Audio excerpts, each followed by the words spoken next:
Hello students, मैं अमरदीप पासवान अपने channel में बहुत बहुत स्वागत करता हूं। आज हम पढ़ने वाले हैं कि प्रधानमंत्री की जो शक्तियां हैं उस पर थोड़ा बहुत प्रभाव पड़ जाता है गठबंधन की सरकार बनने से। ठीक है, लास्ट क्लास में हमने जाना था कि प्रधानमंत्री कार्य क्या करता है और प्रधानमंत्री के पास कौन कौन सी शक्तियां हैं, और उससे पिछले वीडियो में हमने जाना था कि राष्ट्रपति की क्या कार्य है और राष्ट्रपति की क्या क्या शक्तियां हैं। तो उन दोनों लेक्चर को देखोगे तो आपको यह पता चल जाएगा कि राष्ट्रपति और प्रधानमंत्री के बीच में डिफरेंट क्या है शक्तियों में, ठीक है, और कार्यों में। तो आज जिस पर हम बात करने वाले हैं वो क्वेश्चन क्या आता है। देखो 11th क्लास के अंदर 4 मार्क्स का ये क्वेश्चन आता है, ठीक है, और 4 मार्क्स के क्वेश्चन में क्या पूछते हैं हमसे कि गठबंधन के उदय के कारण, यानी कि जब गठबंधन सरकार बनी है, आई है, तो प्रधानमंत्री की जो शक्तियां है ना, इन शक्तियों पर क्या हुआ है, प्रभाव पड़ा है। क्या पड़ा है? प्रभाव, यानी कि प्रधानमंत्री की जो पावर्स है ना उसको इफेक्ट कर रहा है जब गठबंधन की सरकार आई है। कैसे? अगर किसी एक गांव में, ठीक है, या तो फिर किसी एक देश में, ठीक है, एक व्यक्ति है जिसके पास फैसले लेने की पूरी आजादी है। क्या है? पूरी आजादी है। ओके, और एक और देश है, ठीक है, और उस देश के अंदर मेन तो लीडर है ही, लेकिन ये जो भी काम करेगा उसके अंदर जो गठबंधन की सरकारें बनी हुई होगी ना, जो गठबंधन की सरकार, बहुत सारे जो गठबंधन, देखो गठबंधन के अंदर 2-3 दल काम कर रहे होते हैं, 2-3 पार्टियों की सरकार काम कर रही होती है, तो उनसे पूछ करके काम करना पड़ता है। यानी कि ये स्वतंत्र रूप से फैसला नहीं ले सकता है, ठीक है, यानी कि क्या कर सकता है, ये स्वतंत्र रूप से फैसला नहीं ले सकता है। ओके, नहीं ले सकता है। ओके, तो देखिए, अब देखो डिफरेंट। अब मान ये हमारा देश है इंडिया। क्या है? इंडिया। ये भी हमारा देश है। क्या? इंडिया। ओके, तो अब ये भी इंडिया है, ये भी इंडिया है। अब जब प्रधानमंत्री के पास फैसले लेने की आजादी हो, जब फैसले लेने के लिए प्रधानमंत्री पूरी तरीके से स्वतंत्र हो, तो कानून में चेंज करना है या कानून में बदलाव लाना है या नया कानून बनाना है या फिर कुछ भी, या फिर बजट पास करना है, कोई धन विधेयक है नहीं है, या तो फिर कार्यपालिका पर कैसे नियंत्रण करना है। ध्यान से सुनते रहे ना। और कार्यपालिका के अंदर कौन से मंत्री को किस विभाग में भेजना है, कौन से मंत्री को किस विभाग में भेजना है, उसका डिवाइड भी कौन करता है? प्रधानमंत्री करता है। लास्ट वीडियो में हमने जाना है। तो यहां पे तो फैसले लेने की आजादी है।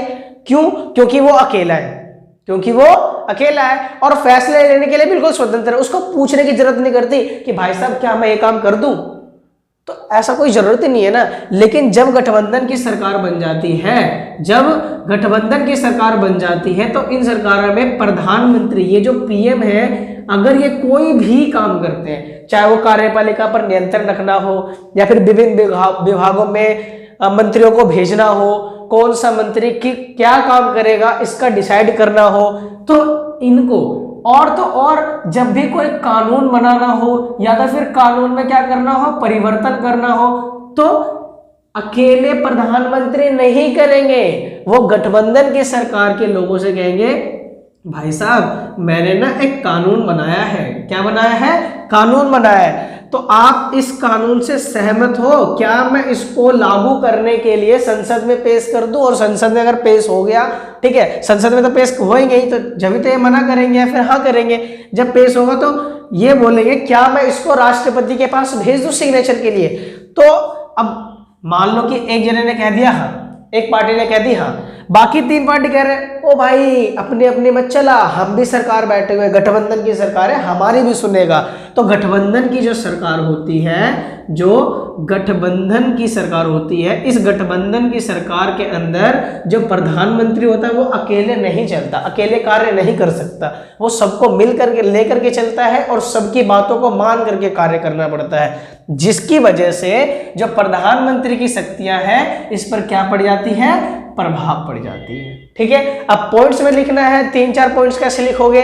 तो कार्यपालिका पर नियंत्रण करने में, मंत्रियों को विभिन्न भागों में भेजने में, ठीक है, कोई बिल या विधेयक पास करने में, मतलब सब कुछ सलाह लेकर के, डिस्कस करके बिना कोई काम नहीं होगा गठबंधन की सरकार में, ये होता है। ठीक है, और इसी वजह से प्रधानमंत्री की शक्तियों पर प्रभाव पड़ा है।